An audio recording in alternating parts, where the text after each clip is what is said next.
This is a fourth video on properties of conductors.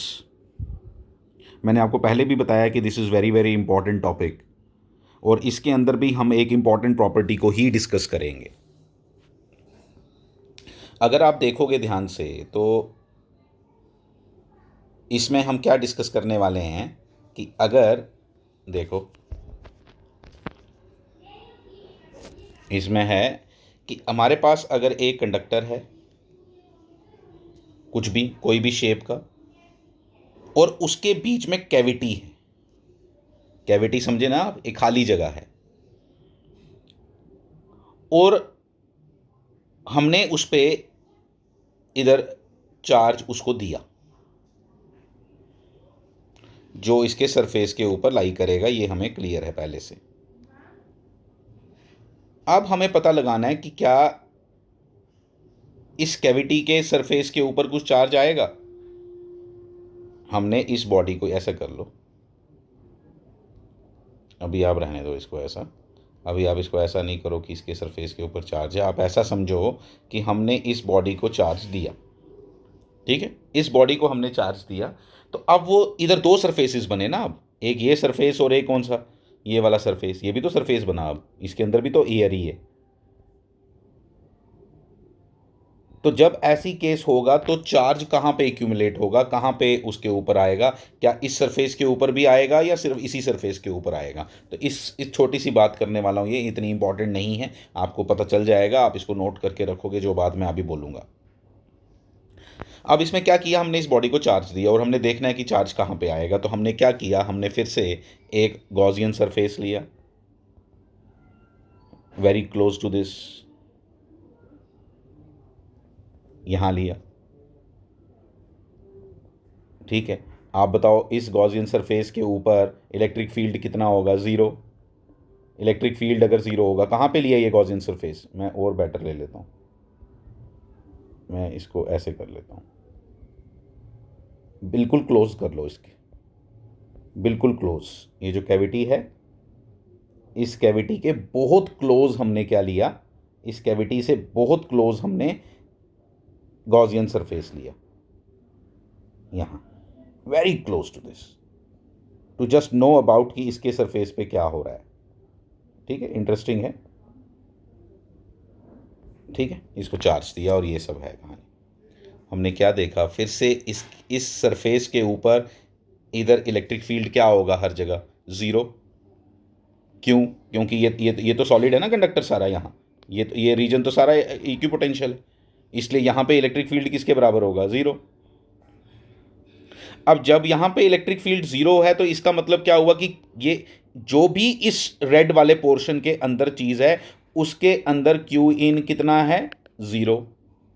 तो इसका मतलब यही हुआ नटशेल, ये भी आप याद रख लो अच्छे से, कैविटी होने के बावजूद भी, कैविटी होने के बावजूद भी जो आपका चार्ज अगर बॉडी को आपने दिया, सॉलिड बॉडी को, तो सिर्फ वो कहाँ पे एक्यूमुलेट होगा? सरफेस के ऊपर ही होगा, वो इस सरफेस के ऊपर बिल्कुल नहीं आएगा। ये एक बात हो गई। अब हमने एक और चीज़ की जो इससे भी ज़्यादा इंटरेस्टिंग है। अब हमने क्या किया, अब हमने फिर से ऐसा ही कंडक्टर लिया जिसके बीच में कैविटी भी है और उस कैविटी में चार्ज भी पड़ा है, मान लो प्लस क्यू। अब क्या होगा? अब बताओ, इस कैविटी के अंदर चार्ज भी पड़ा है प्लस क्यू, तो अब क्या सिस्टम बनेगा चार्ज का इसके साथ? अब वो हम देखना चाहते हैं। तो वो जब हमने देखा तो हमने फिर से क्या किया, जब भी चार्ज की गेम को अंडरस्टैंड करना है तो हमने क्या किया, हमने फिर से गॉसियन सरफेस लिया और Gaussian surface very close to this surface हमने बना दिया। और वो रूल तो हम कभी भूल नहीं सकते कि किसी भी सॉलिड कंडक्टर की अगर मैं बात करूं और उसका ये वाला जो सारा रीजन है, यहाँ पे इलेक्ट्रिक फील्ड कितना है? ज़ीरो। तो यहाँ पे भी इलेक्ट्रिक फील्ड कितना होगा? ज़ीरो। इलेक्ट्रिक फील्ड अगर ज़ीरो है तो इसका मतलब क्या हुआ? Q in should be equal to zero. ये तो बड़ा अजीब हो गया यार, Q in should be equal to zero. मैं तो बोल रहा था कि मैंने इसके अंदर खुद चार्ज डाला है प्लस क्यू। तो क्या होगा, याद रखो, ये कॉन्सेप्ट ख़राब नहीं हुआ है हमारा, ये अभी भी उधर ही इंटैक्ट है। हुआ क्या कि इस सरफेस के ऊपर जो ये वाला सरफेस है, यहाँ पे इसके ऊपर एक नेगेटिव चार्ज एक्यूमुलेट कर जाएगा, और इस तरह से कि ये जो प्लस क्यू है और अल्टीमेटली जो चार्ज इंड्यूस होगा इसके ऊपर, इस सरफेस के ऊपर, उनका नेट सम कितना आएगा? ज़ीरो। अपने आप हुआ। कैसे हुआ वो हमें गॉस लॉ ने सिखाया। प्लीज़ इस बात पे ज़्यादा अभी ये आया कहाँ से, क्या होगा, इस पे बात नहीं कर रहे हम बात कर रहे हैं सिर्फ कि गॉस लॉ ने एक बात हमें बताई थी कि गॉस लॉ में इलेक्ट्रिक फील्ड अगर ज़ीरो है तो इसका मतलब Q in equal to zero है। ये 100% है। तो अगर Q in equal to zero है और हमने ये बनाया इलेक्ट्रिक फील्ड अगर जीरो है यहाँ पे, ये तो हमने पहले ही प्रूव किया होगा कि इलेक्ट्रिक फील्ड क्यों जीरो हुआ, उसके लिए प्रीवियस वीडियोस देखो। तो अगर इलेक्ट्रिक फील्ड यहाँ पे जीरो है तो इलेक्ट्रिक फील्ड के जीरो होने का कारण ये हो सकता है कि इसके अंदर क्यू इन जीरो है। अब क्यू इन जीरो है तो ये तो हम तो परेशान हो गए भाई, क्यू इन कैसे जीरो हो गया? ये तो हमने खुद चार्ज इसके अंदर हमने देखा हुआ है कि इसके अंदर हमने रखा है, रादर ऐसा समझ लो। तो फिर होगा कैसे? मैंने क्या बोला आपको कि ये जो आपका ये जो कैविटी का सरफेस है, इसके ऊपर नेगेटिव चार्ज इंड्यूस हो जाएगा इक्वल वैल्यू का जितना आपने इस कैविटी के अंदर चार्ज रखा है, कि net charge inside this Gaussian surface is equal to zero. और अल्टीमेटली इलेक्ट्रिक फील्ड का जो वो वाला कॉन्सेप्ट है वो अभी भी इंटैक्ट है, मतलब इसके कारण भी वो चेंज नहीं हुआ। और इस प्रॉपर्टी को हम कहेंगे इलेक्ट्रोस्टैटिक शील्डिंग। वो कैसे है मैं डिटेल में बात करूंगा इस वीडियो में। इलेक्ट्रोस्टैटिक शील्डिंग, शील्ड होता है किसी चीज़ को बचाना, किसी चीज़ से शील्ड किया हमने, ठीक है। तो इलेक्ट्रोस्टैटिक शील्डिंग की बात कर रहे थे, अभी देखते हैं ज़रा इसके आगे। ये देखो, ये मैं वही बता रहा हूँ, this is a conductor, conductor के अंदर की cavity, this is a cavity. ये कंडक्टर के अंदर की कैविटी ली है रैंडम, ये भी रैंडम शेप ली है।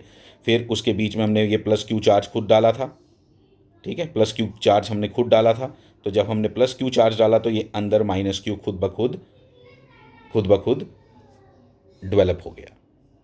जो प्लस क्यू, ये माइनस क्यू चार्ज यहाँ पे डेवलप हुआ कि इसके कारण इस गॉसियन सरफेस के ऊपर इलेक्ट्रिक फील्ड ज़ीरो है। इलेक्ट्रिक फील्ड ज़ीरो होने के कारण Q in equal to zero है, और वो क्यू इन को ज़ीरो होना था। और क्यू इन को ज़ीरो किसने एक्सप्लेन किया? इस इंड्यूस्ड चार्ज ने एक्सप्लेन किया।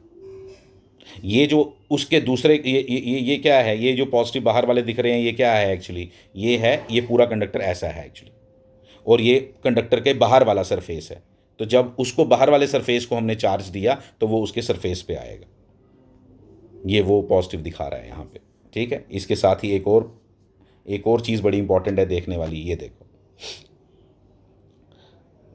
मतलब अगर कोई ये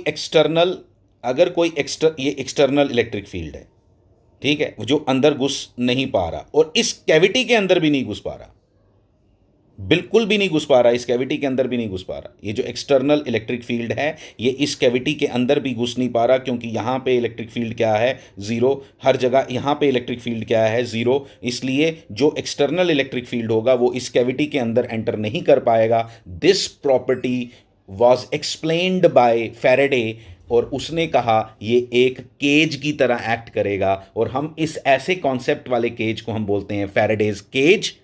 और फैराडेज केज अगर कहीं भी वर्ड यूज़ किया हो तो आपने समझ जाना है कि it is based on the property of electrostatic shielding. Electrostatic shielding का मतलब है कि अगर मैं किसी चार्ज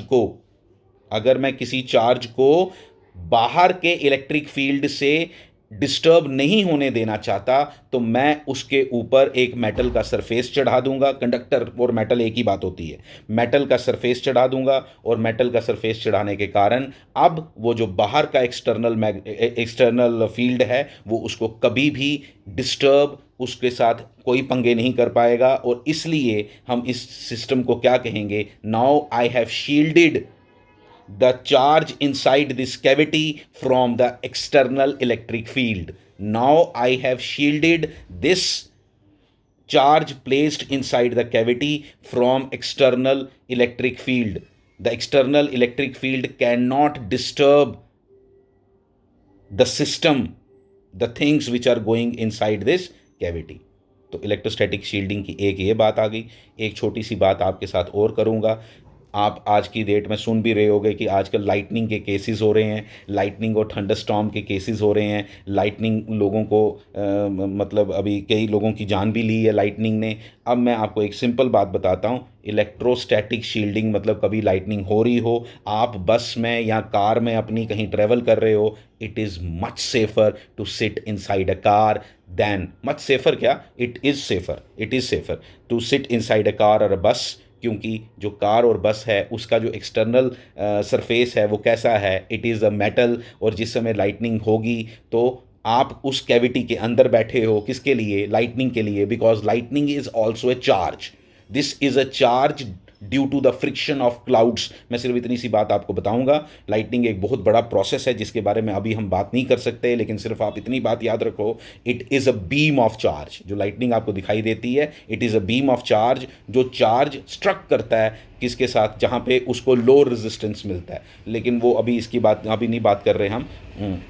और भी बड़े तरीके होते हैं इससे बचने के। मान लो आपके पास गाड़ी नहीं है तो फिर क्या करेंगे, वो अलग एस्पेक्ट है, मैं इसमें कवर नहीं कर रहा क्योंकि अभी मैं सिर्फ बात कर रहा हूँ किसकी, इलेक्ट्रोस्टैटिक शील्डिंग की। तो अगर आप गाड़ी के अंदर बैठे हो तो कभी बाग के बाहर मत जाओ। कई बार हमें लगता है कि हम मेटल के साथ बैठे हैं, ये तो लाइटनिंग तो पहले सबसे पहले कंडक्टर के ऊपर गिरेगी, लेकिन उसके सरफेस के ऊपर ही रहेगी, आपको कैविटी के अंदर वो डिस्टर्ब नहीं करेगी, आपको तंग नहीं करेगी, आपको कोई प्रॉब्लम, आपको डैमेज नहीं कर सकती। इतनी बात याद रखो। फिर इसके साथ इलेक्ट्रोस्टैटिक शील्डिंग के कुछ और भी चीज़ें हैं, जैसे हम इंस्ट्रूमेंट्स, गैल्वेनोमीटर्स, अपने एमीटर्स, ये सब चीज़ों को जब हम बचाना चाहते हैं बाहर के एक्सटर्नल फील्ड से कि कहीं उसकी डिफ्लेक्शन गलत ना शो हो जाए, बाहर के मैं मेजर करना चाहता हूँ कुछ और मान लो हम किसी ऐसे जगह बैठे हैं जहाँ पे एक्सटर्नल इलेक्ट्रिक फील्ड्स उसकी डिफ्लेक्शन को जो वो रीडिंग शो करेगा उसको डिस्टर्ब कर सकते हैं, उसको ख़राब कर सकते हैं। तो उसके लिए हम उसको फिर से इलेक्ट्रोस्टैटिक शील्डिंग करते हैं, और we keep those instruments inside a copper box, inside a metal box, to keep it shielded from the external electric fields. ये एक और फिनोमिना। फिर आपको एक और बात बताता हूँ, कई बार ऐसी केबल्स होती हैं, ठीक है, कई केबल्स हैं जैसे वो वीडियो सिग्नल कैरी कर रही है। आजकल आप देखते ही हो इंटरनेट की दुनिया में जो केबल्स हैं वो क्या कैरी करती हैं, सिग्नल्स कैरी करती हैं ना, messages, signals, audio signals, video signals, ये कैरी करती हैं वायर्स। तो हम वो सिग्नल्स कहीं किसी बाहर इलेक्ट्रिक फील्ड से डिस्टर्ब ना हो, उसके ऊपर, माइंड इट, उन केबल्स के ऊपर एक मेटल की कवरिंग चढ़ाई जाती है। जो रबर आपको बाहर से दिखाई देता है ना, उसके अंदर होती है वो क्या, एक मेटल की कवरिंग चढ़ाई जाती है जिसको कोएक्सियल केबल कहते हैं, ठीक है, कोएक्सियल केबल कहते हैं। और उस कोएक्सियल केबल का काम क्या है कि वो उस वायर जो सिग्नल कैरी कर रही है, वो बिल्कुल पतली सी वायर है अंदर, लेकिन वो मोटी वायर क्यों होगी, क्योंकि उसके और भी पर्पसेस हैं। तो उसके ऊपर एक मेटल की कवरिंग चढ़ाई जाती है, कॉपर की होगी, एल्युमिनियम की होगी, किसी की भी, to keep that audio signal very safe, not to be disturbed from external electric fields. अगर ऐसा हुआ तो आपको सिग्नल प्रॉपर नहीं दिखाई देगा, आपको खड़खड़ की आवाज़ आएगी, आपको वीडियो सिग्नल प्रॉपर नहीं दिखाई देगा। तो इसलिए हम उसको भी शील्ड करते हैं। ये कोई बड़ी ज़्यादा डिटेल में नहीं आपने इसको जाना है, आपको जितनी बातें मैंने इस वीडियो के अंदर बताई हैं आपको याद रखना है कि इलेक्ट्रोस्टैटिक फील्डिंग हम कहाँ कहाँ करते हैं। मैंने बोला जाए इंस्ट्रूमेंट्स में करते हैं, केबल्स में करते हैं, कोएक्सियल केबल्स जो वीडियो और ऑडियो सिग्नल्स कैरी करने के लिए यूज़ होती है वहाँ होता है। उसके बाद लाइटनिंग का आपको केस एक समझा दिया मैंने, और आपको इसका कॉन्सेप्ट भी इसके थ्रू समझा दिया। और आप देख सकते हो इस डायग्राम में जो आपके पास अभी दिख रही है अभी इस समय, कि यहाँ पे बाहर के एक्सटर्नल फील्ड की जो लाइंस हैं वो कैविटी के अंदर उसको तंग नहीं कर रही, उसके साथ कोई पंगे नहीं कर रही। Thank you very much.